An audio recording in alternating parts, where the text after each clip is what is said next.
Hi, I'm Sandi Genovese and welcome to the Scrapbook Showgram. Now that all the kids are back in school, I thought that this would be a good time to look at how to help them study. And so we're going to look at using photos to create really cool flashcards. The ones that I've created are going to be for my good friend's daughter, Kate. So you can see this is a photo taken from her first day at school. Caitlin is her real name, you know, when it's not nicknamed. When you open it up, it's holding the flashcards that will help her with her phonics. So she is going to get a chance to go around, and I've created them to show you how, but Kate's going to go around. If you have a digital camera, it's a fun thing to let the kids help with the taking of the photos, because remember, you can always delete if it doesn't turn out and just take a new one.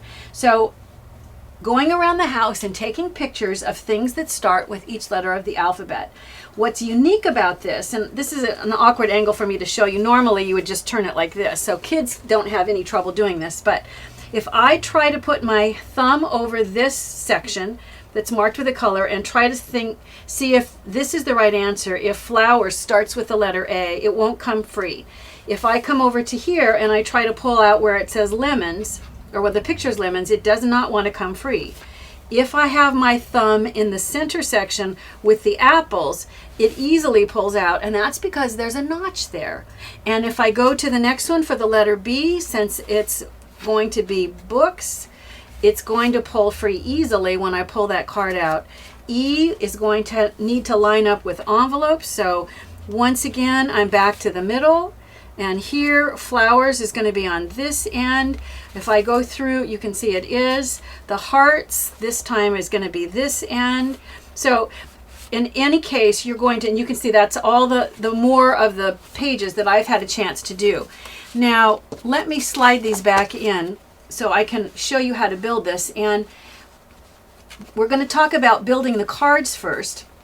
It's nice and it's easy to have the thickness of the cards as we're actually building the cover. So we'll start with the interior, which is the cards. And to do that, I started by cutting the cards. The flashcards themselves are each 4 3/4 tall and 8 inches long. And just using my paper trimmer, I went ahead and I cut 26 of those.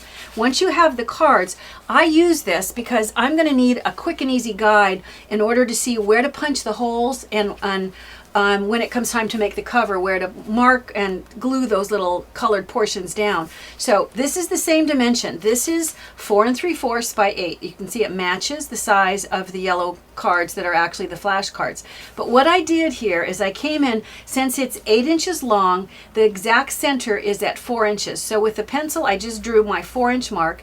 I came in 1 3/8 inch from each side. From this side, what would be the right side to you, and I came in 1 3/8 inch from the left side, and I marked it, and then I went ahead and drew a pencil line.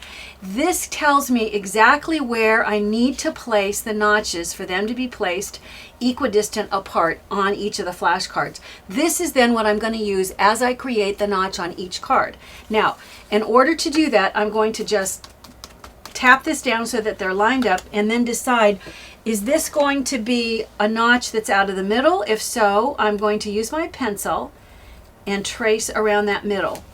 You only want one notch for each card, unless you're going to put more, if you're going to get tricky and you're going to put more than one correct answer, then you'd need multiple notches. In this case, let me put the notch on this side. So you go through all 26 of the cards using your little cheater, you know, your template to cut those or to mark those, and you're going to mark all of the 26 cards. Then I used a square punch that was 1 inch, and let's see if I can do this so that, hold it so that you can see and I can still see at the same time. I'm going to use my pencil lines as a guide when it's lined up at the back, and then I'm going to go ahead and punch that out, and with my scissors I'll go back and I'll take that off. But while I've got the punch in my hand, let me punch out this middle one as well. I normally, let me turn this to me so I can see what I'm doing first, and then I'll turn it so you can see. So now it's lined up like so, and I'm going to punch it out. I'm going to save these because I'm going to use the 3 of them for when I decorate the actual cover. So at this point, I've got the middle notch cut out of this one, and I've got a side notch cut out of this one, but I'm going to just trim off this little sliver that's hanging there.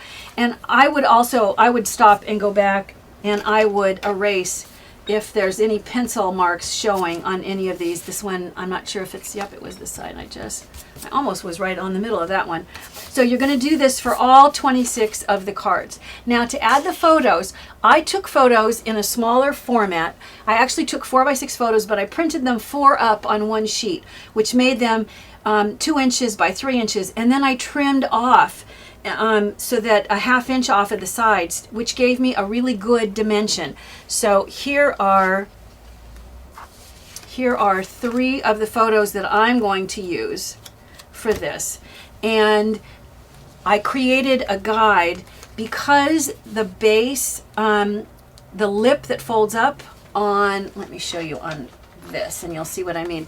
Because this portion of the holder is 1 3/4, I made a guide out of orange that was 1 3/4. And that way, if I set this down, and I think I'm going to just use, well, that'll get in the way. I'll just hold it there with my hands. I'm going to use this so that I can see where to place these. However, I'm going to go ahead and let me put adhesive, and you'd put more adhesive than this. I know I always say this, but this is just enough adhesive for it to hold together long enough for you to see.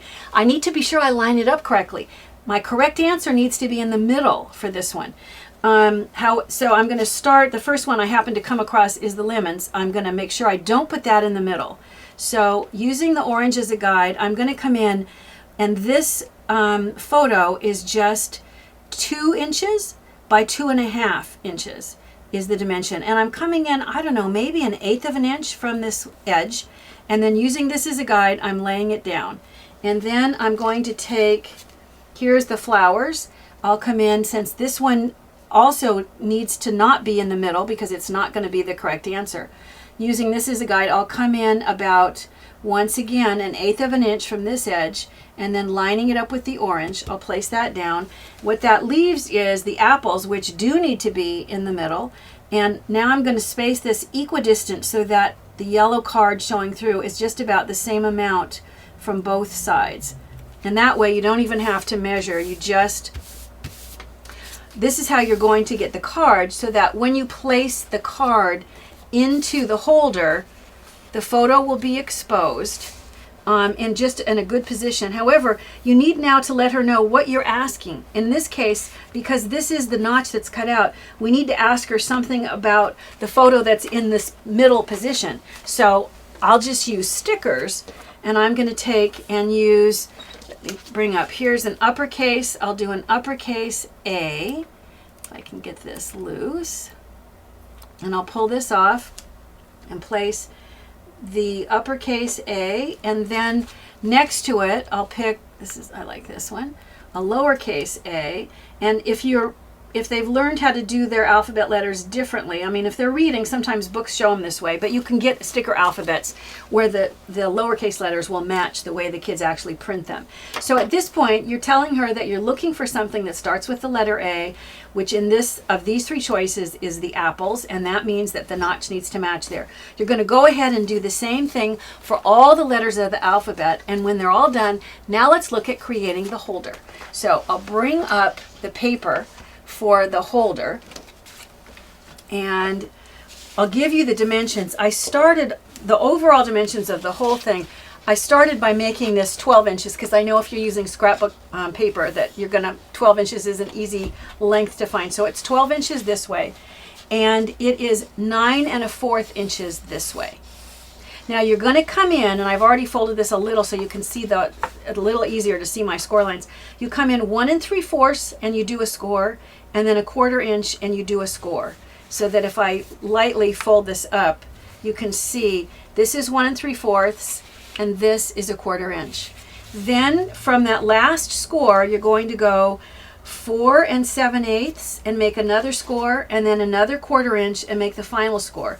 So that when I fold these final 2 edges, what I have is, let me see if I can do it from this end where you can see better. From this score line, I have 4 7/8 and the first score, and then 1/4 inch, and the next score. And that means that this last section will be 4 7/8, which means when you fold the whole thing up, it will overlap just nicely over that inside section. So once you've got all the scores and you've gone back and you've folded on all the scores. Then it's time to create this flap. And I think the easiest way to do this, remembering that this is going to be with kids and they're going to use this a lot. So what I did, instead of trying to make this longer and having all kinds of extra folds and folding in, I just took regular foam adhesive. And the thickness, my thickness is 1/4 inch, because the cards that I chose were of a certain weight that when I have 26 of them, a 1/4 inch is just about the right thickness in order to hold all of those cards. So in order to create roughly a 1/4 inch of foam, I needed 3 strips. So what I did is I've just layered, and you can see I've layered them. I'll hold it so you can see, and I'll use my tweezers to reference it. Here's one, and here's the second one, and here's the third one. They're just stacked on top of each other. Let me go ahead and pull the backing off of this, and go ahead, and I'm going to, actually I think I'll do this on the bottom flap. So I'm going to come really close to the bottom and really close to the edge, and go ahead and stick that down. I've done the exact same thing with this. Let me go ahead and pull the backing off of this and do the same thing on this side. I'm going to place it, I can't really see the bottom, but I'm going to try to get this close to the bottom edge and close to the side. And now all I need to do is peel off the remaining cover from each of these and fold this up. And when I fold this up, and I'm going to just make sure that I have the sides lined up nice and straight, and fold this up. Now I have a really sturdy way of holding all of those cards. And when I take the whole stack of cards, if you look at this finished one, now with all the cards in there, it really accommodates well that thickness. And if you look at the side, sure enough, you can see that's all that is just little strips. The width is going to be based on, you know, I started with, let me see if I can show you. I know though that foam adhesive comes in lots of different widths, so I started with foam adhesive that was this wide, which for me meant just taking each one of these and trimming it in half. That's how I got the width of mine in order for it to match, so that when I slid the cards in, they slide in nicely. Let me tip this so you can see it. They slide in, and I don't know if you can see, with just a little bit of play in there, so that it's a nice snug fit, but not hard for the kids to slide things in and out. Now, in order for them to know the 3 places, we're going to need, once again, that template. So if I bring this template back up, and I'm going to take 3 of the squares that I punched out. There's one, here's one. I'm going to put, and remember, you would put more adhesive than this. I'm going to put adhesive on 3 of them. And in order to see where to place it, I just need to come in the same distance from both edges, so that, let me pull this up and have the first one ready so I can show you. If I lay this down with an even amount of an edge on this side and on this side, then all I need to do is just tuck this right into that spot where that notch is cut out. That gives me the first one. And then I'm going to do the same thing for this. I'm going to, when this is lined up, I'm going to bring this up and place this in the notch for the second one. And I'll bring up the third one, and once again get my template. It would probably have been smarter if my template wasn't white, since the card holder is also white, and then you could see the separation a little bit better. But, and working upside down, I can't really tell, but just make sure that each of these squares are also lined up with the bottom, that crease that was at the bottom as well. And this, when they're all lined up, and then of course give them, and to press on them sturdily, you're going to want to take your stack of cards, place it inside, and now so you can press down and get these nice and stuck. So now in terms of functionality, when you place pressure on the correct answer, it's still going to come free, which is exactly what you want. Now that you've created what would be the inside, and I think it's kind of fun, maybe let the kids, if they want to design something, let them either color directly on this inside section or do a separate drawing, and then you can paste it in here, because remember, it's theirs, and the more they contribute, the better. Now for this front cover, what I did is I started, and I have 3 elements here. I have this element, which is simply, let me find it and show you. It's underneath a few things here. I have a little strip of yellow that's going to go here, and all I did was just take the colored ink and my primary pencil, and I'm going to just create a dot pattern, and I like it to look really random. So I'm purposely, I'm going to go off the edge, and I'm going to make some close together and some further apart. I'm not going to bother to do the whole thing, but once you've got a polka dot pattern that you like, just continue until the whole thing is polka dotted.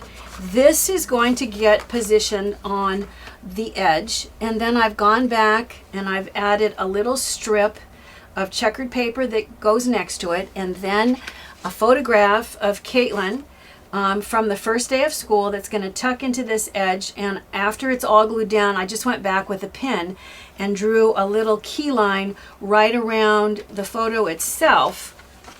I'll bring this back up so you can see.